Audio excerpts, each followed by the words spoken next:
వచ్చిందండి. వచ్చి మా సమస్యలన్నీ కనుకో అడిగింది. మా ఇలాంటి సమస్యలన్నీ ఇంటికి చూపించాం. మమ్మల్ని అత్తుకుంది, మమ్మల్ని సెకండ్లు ఇచ్చింది, మమ్మల్ని అతుకుంది. తర్వాత ఏమేమి కావాలంటే అన్ని మీకు సరిపారం చేతానని చెప్పింది.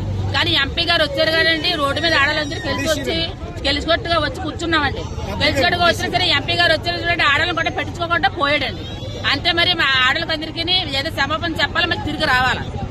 ఒకలే ఎత్తనే గెలిచాడా ఓట్లు, పెళ్లిపేటలు ఎత్తనే గెలిచాడా, లేకపోతే మా మధ్యలో వేయలేదా ఓట్లు.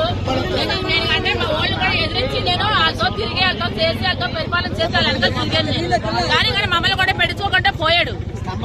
ఎంతగానో ఇది అలా స్తంభాలు పడిపోయి 10 ఇంటికాడ గోడలో అన్ని పడిపోయి ఇల్లు కూడా కూలిపోయి ఏది పెట్టుకోకుండా పోయాడు. పెట్టుకోవాలి ఎత్తే అందరికి మొత్తం ఉప్పాడంతా ఇమ్మనండి, లేకపోతే ఎవరికి ఇవ్వద్దని చెప్పాలి. మొత్తం మా ఓళ్ళు కూడా మా ఓళ్ళు 8 నెలలు పెట్టి ఏట్లకి వెళ్ళకుండా ఉండిపోయారు. 8 వచ్చిందండి. వచ్చి మా సమస్యలన్నీ కనుకో అడిగింది. మా ఇలాంటి సమస్యలన్నీ ఇంటికి చూపించాం. మమ్మల్ని అత్తుకుంది, మమ్మల్ని సెకండ్లు ఇచ్చింది, మమ్మల్ని అతుకుంది. తర్వాత ఏమేమి కావాలంటే అన్ని మీకు సరిపారం చేతానని చెప్పింది. కానీ ఎంపీ గారు వచ్చారు కదండి, రోడ్డు మీద ఆడాలందరూ గెలిచికొట్టుగా వచ్చి కూర్చున్నామండి. గెలిచికొట్టుగా వచ్చినా సరే ఎంపీ గారు వచ్చారు చూడండి, ఆడలను కూడా పెట్టించుకోకుండా పోయాడండి. అంతే మరి మా ఆడలకందరికీ ఏదో క్షమాపణ చెప్పాలి, మరి తిరిగి రావాలా. ఒకలే ఎత్తనే గెలిచాడా ఓట్లు, పెళ్లిపేటలు ఎత్తనే గెలిచాడా, లేకపోతే మా మధ్యలో వేయలేదా ఓట్లు. అంటే మా ఓళ్ళు కూడా ఎదిరించి నేను వాళ్ళతో తిరిగి వాళ్ళతో చేసి వాళ్ళతో పరిపాలన చేసి వాళ్ళంతా తిరిగాను. కానీ మమ్మల్ని కూడా పెట్టుకోకుండా పోయాడు.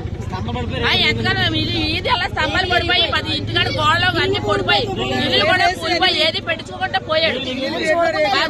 పెట్టుకోవాలి ఎత్తే అందరికి మొత్తం ఉప్పాడంతా ఇమ్మనండి, లేకపోతే ఎవరికి ఇవ్వద్దని చెప్పాలి. మొత్తం మా ఓళ్ళు కూడా మా ఓళ్ళు 8 నెలలు పెట్టి ఏట్లకి వెళ్ళకుండా ఉండిపోయారు.